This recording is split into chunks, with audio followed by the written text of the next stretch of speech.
It's been 1 week since Meg Space has opened here at Belmont North.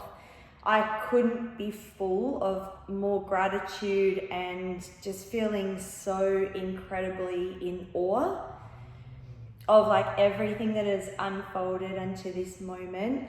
The amount of beautiful humans that are filling this space is just incredible, and I just couldn't have asked for more. So I'm beyond grateful for each and every single one of you that is coming into practice and to be in this space. I feel so thankful, and with all of my heart I thank you. If you are watching this video and you're not a member of Meg Space, or you're watching this video and you're somewhere else in Australia or somewhere else in the world, then I thank you. I thank you for spending your time to jump on and just learn a little bit about our thoughts.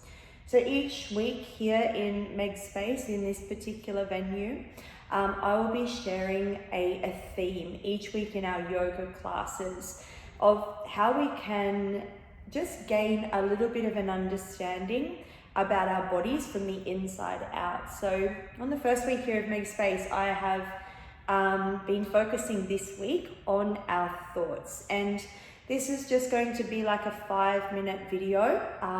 The rest of these conversations will be had in our classes, alongside with an email that you'll get as a member, and practices you can do moving forward to again help us better understand our bodies. You know, you'll hear me often talk about the body as a vehicle. This is a vehicle that is only responding or reacting to our cues, right? So when we move through our environment, there are going to be certain things in our environment that we may have attached a certain story or a limiting belief to.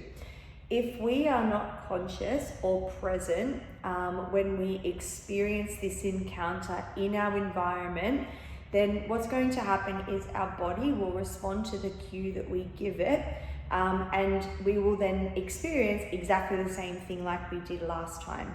Hence why it's really frustrating sometimes when we experience thoughts that lead us into fear, anxiety, doubt, worry, frustration, jealousy, resentment, righteousness. All of that, those kind of thoughts are low vibrational thoughts, and they come from a nervous system that is actually in a place of being unregulated. If our bodies are in a regulated ventral state, then we have the ability to access the prefrontal cortex in our brain to be able to catch the thought, as in to witness it, to understand that the thought's not real, we're just experiencing it. We take an exhale so we can soften the body, and we allow the nervous system to receive the cue that we're safe and okay in this moment, right? We're just being triggered. It's just an uncomfortable experience. We're not being chased by a tiger. And you then have the opportunity in that moment to rewire your brain, right? That is to create a new synaptic connection, which is backed by a better feeling thought. Okay, and the reason why I wanted to share about this topic first is because for me, I spent nearly 3 decades in disordered eating, right? So there was a very well practiced model, right, for me of having fear-based thoughts and thoughts of judgment and comparison and shame and guilt. That was a never-ending cycle for me, because I became really good at giving my energy, attention, and ammo towards those thoughts of not feeling enough or not feeling worthy, or believing that that I needed more, dropping into those thoughts of perfection, never feeling like I was ever there.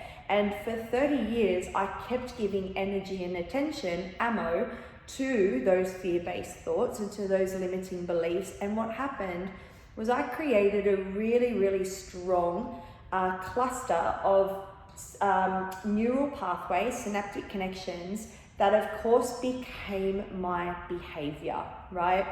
Now, before I just move into what we can do, I just want to share a model that's been shared to me from one of my incredible friends and mentors.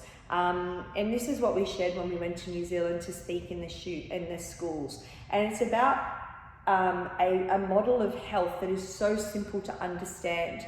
So if we look at a triangle, for example, in the top of the triangle, we have our thoughts at the top of this triangle. At the second corner of the triangle, we have what's called our emotions and our feelings. And at the third point of the triangle, we have what's called our behaviors. Now, I just described what happens to a brain and a body when we practice fear-based thinking, right? I have the thought, let's call it not feeling enough, or the thought of needing more, or a thought of shame or guilt, right? But then I choose with my feelings and emotions to stay in that thought. I keep going over and over into that thought. I practice that thought for hours and days on end, right? And that then creates a behavior. When I talk about the eating disorder, that was my behavior, okay? I got really good at that cycle and I did that for 30 years. Now that can be anything, right? It is a fear-based way of thinking. So what we can do to start to change that, we actually need to change this one here. It's not the thoughts that are the issue. We as humans are going to have thoughts. We have 60 to 70,000 thoughts a day. However, if we then look at this point here in the triangle, our emotions and our feelings, right? If we can change that to a better feeling vibration, a thought is just a vibration, it is energy. If we look at the emotional scale, for example, right, we have a main scale of emotions. So there's plenty of emotions, but if you just Google into the emotional scale, or I also share it in my book, What's Your Language, you'll see that we have 1 to 24 main emotions. At the very bottom of that scale is fear and unworthiness, right? And that is a really dark and a hard, challenging place to be. But at the top of the emotional scale, so number 1 on the emotional scale, we're looking at gratitude and love, right? It is appreciation, and that is the highest energy or feeling that you're going to have. Now, when we go through life and we have experiences and we move through challenging moments, it's going to happen all the time. We become triggered in our environment, right? Something reminds us of our past. The only reason we're triggered is because we have pushed something down and suppressed it and held on to it. We are remembered of this experience when we have a thought, right? A car might drive past reminding you of your ex-boyfriend, or something on your Instagram feed or whatever it is, it reminds you of a certain experience that you had with a person. And straight away, we then drop down here and we have a feeling or emotion about it. Now that is our opportunity to redirect here. How do we do that? We need to let our body know that we're now in a completely different environment and we're in a completely different body and it is a brand new moment. What happened then is not what's happening now. But if you give energy, attention, and ammo to this old story here, then guess what? Your behavior is going to be exactly the same. What we need to do in this moment is we recognize that we're having a fear-based thought, right? Whether it be around comparison or judgment of ourselves or shame or guilt, right? And we then adapt this limiting belief. It's in that moment here we need to understand that that limiting belief is not true. It has nothing to do with the circumstance unfolding in front of us right now, unless we choose to give that attention again. And if we do that, we're just solidifying that part in our brain that believes that story to be true.